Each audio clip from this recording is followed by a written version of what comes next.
Washington took the stage at Big Ten Media Days today. Roman Tomashoff of Locked On Huskies is here. Nothing super spicy from Jedd Fisch. You know, he did express support on Twitter for Curt Cignetti, which is its own little firestorm of sorts. That you set off, by the way. I did. I did do that. I didn't know it was going to happen like that, but I'm not unhappy that it did because fun content. Let's start with that, and then we'll do Washington's record. So just really quick, do you have a big reaction to your coach going out there and saying, yeah, what Curt Cignetti said was great, even though I agree with the sentiment behind what Curt Cignetti said.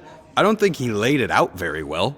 But I do think the SEC should play 9 conference games because there are Big Ten teams that play quality non-conference opponents and play 9 conference games. So I agree there. I'm just like, I didn't want Indiana to cancel all the quality non-conference matchups. And by the way, I'll point out Washington does not have a Power 4 team on the non-conference slate this year. Yeah, I mean, you Washington State is in between. Is Power 4 adjacent, as yes. You said. But no, I do agree with what Jedd Fisch said. The 9-game conference schedule is something that's very important. And Washington is, I don't want to say had trouble scheduling Power 4 conference games because there is still a series with Tennessee, a home and home. That's looming. I believe it's 28-29 or 29-30. So it's still a couple years away, but that is something that's been on Washington's schedule for a while. I still like to think back to the last time Washington was consistently in the college football playoff hunt, and Quint Kesich decided to put cupcakes down on their sidelines, which is something we don't need to go into today, but that's something that is on my mind quite frequently. But no, I do agree with where Jedd Fisch was going, where he did make a very strong stance on the Big Ten needs for automatic qualifiers. If there were to be further playoff expansion, Spencer, I know your feelings on that. We don't need to get into automatic qualifiers. Boo. But the 9-game conference schedule is something I certainly support. I know you do as well. And I think that when Jedd Fisch was expressing, his support for Curt Cignetti, it was more along those lines as you and I kind of talked about before the show. There are other ways that you can get that message across. I think the way Curt Cignetti did it was hilarious and certainly perfect with, just the way everything is going on in the world of college football right now. But in terms of what Washington needs to continue to stay, at the forefront of the Big Ten and in college football playoff discussions, if they take a step forward, like you and I are going to get into, I think that's something that is certainly going to be very important. I like the way that Jedd Fisch went about all that. Let's get to Washington's record because it's record prediction season here on Locked On College Football. Arguably my favorite content time of the year here on the program. So I look at Washington's schedule, and it's not. I think it's down the middle. There are some challenges. There's nothing insanely brutal. You do have Ohio State and Oregon and Illinois. Those are 3 of my top 4 Big Ten preseason power ranking teams. All of them are at home, which is a massive break. Now, I landed on 8-4 for Washington. I'll say I think 7-5 is more likely than 9-3. Their win total, according to our friends at FanDuel, is 7.5. I would stay away. I have, with all my records, I say, hey, I would be right here. Like North Carolina under 7.5 wins. I don't care what their schedule is. Give me that every day of the week and twice on Sunday. Like I love that. Ohio State is a team I think under 10.5 has some pretty solid value because they have Texas on the schedule and they have to go to Michigan. So when I look at Washington's schedule, Roman, I think, okay, I expect Washington to be better. I don't see a Big Ten title contender here. So 9-10 wins, I don't think with that level of opponent on their schedule across the board is that feasible. And here's the other thing that you have to say with Washington based on last year, man, they've got to find a way to win road games. And by the way, when I say road games, I mean any road game. Away from Husky Stadium. Any game away from Husky Stadium that Washington wins this year will be the first such event in the Jedd Fisch era. I know we're only in year 2, but that's wild. If they were to get upset, and I don't think they will because it's the first-year staff with Jimmy Rogers for Washington State, if they get upset by Wazoo on the road, Jedd Fisch will have coached 16 games without a win away from Husky Stadium. So That's one of my bigger hesitations, in addition to the trench play, which I think is better, but is starting from the bottom. And in a year or two's time, we'll be saying started from the bottom, now we here. I don't think they're quite there yet. I think it's progress. So I'll land on 8-4. I like Damon Williams. I like Jonah Coleman. I like Denzel Boston. Good trio. Like the coaching staff.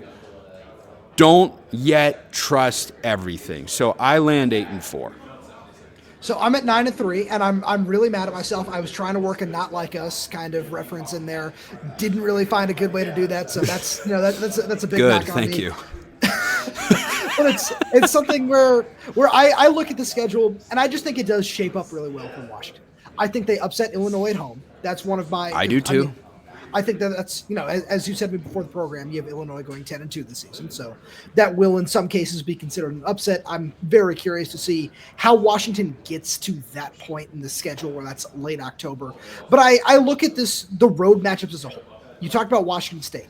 You need to win that game because as you said, 16 games, especially, factoring in 2 not even road games last season, 2 neutral site games. Yeah, one of them is the bowl game in El Paso, but the other one was 3 miles down the road from Husky Stadium, and he didn't find a way to win that game. So there were certainly frustrations, to say the least, when it comes to the play away from home, but the trenches certainly did take a step forward in my mind. I think that's something to consider here. Damon Williams, in and of himself is somebody who is going to take a big step forward this season. And combined with that, what Ryan Walters is bringing defensively, I think all that is enough to say that Washington has everything they need to get over that road hump early and often. Where you look at the first 2 road games, it's Washington State, and then, it's one of the longer trips in the conference, but it's something that, in terms of what they're bringing, I think that you can certainly beat Maryland on the road as well. And then I look at the rest of this road schedule, and that's where I get to 9-3 is Michigan, Wisconsin, and UCLA. I think you have the opportunity to win 2 of those games. And I fully believe that you win one of Michigan or Wisconsin plus the UCLA game. And right there, you're at 9-3. Like, again, it's going to be really tough, and you need to prove that you can win on the road.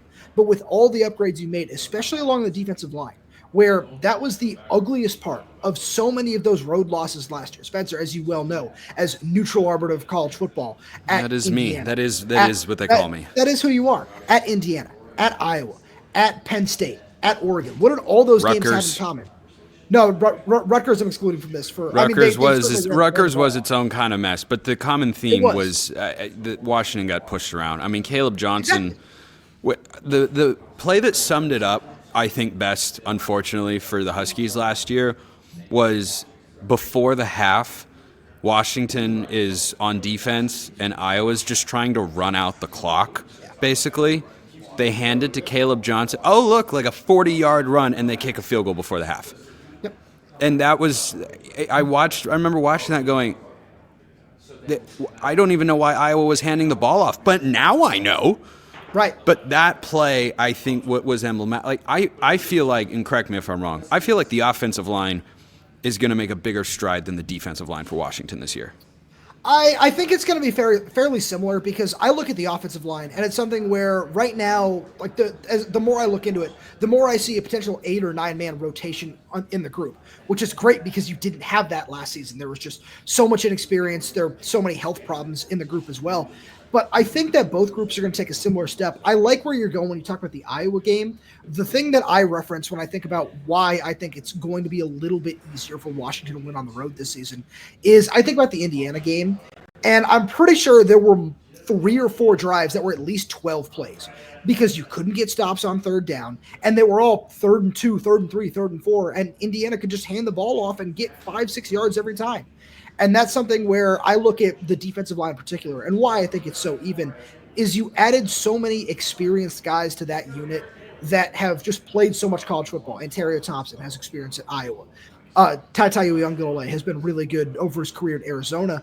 And then Simone Pepa, who's an all Pac-12 first teamer a few years ago at Utah and then has struggled with injuries since. And I look at that group right there, and I think that plus, some of the guys getting healthy that weren't available to Washington last year for one reason or another are reasons that I think both trenches are going to take a similar step forward. And I don't think either of them will be elite groups per se, but going from the bottom, as you said, Spencer, to the bottom. average to maybe half step above average. Even is a slightly solid below win. average would be an improvement.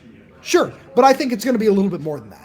Okay. All right. I think that's one of the big questions. I'll just close with this. Jedd Fisch, in his second year, I think needs to accomplish two things. Number one, win a road game. Yep. Sounds simple, but hey, USC lost at Maryland last year. Maybe UCLA is better than I think they're going to be. Talk about another one of my favorite under bets in the conference, UCLA under. But I could see those games being a stumble point.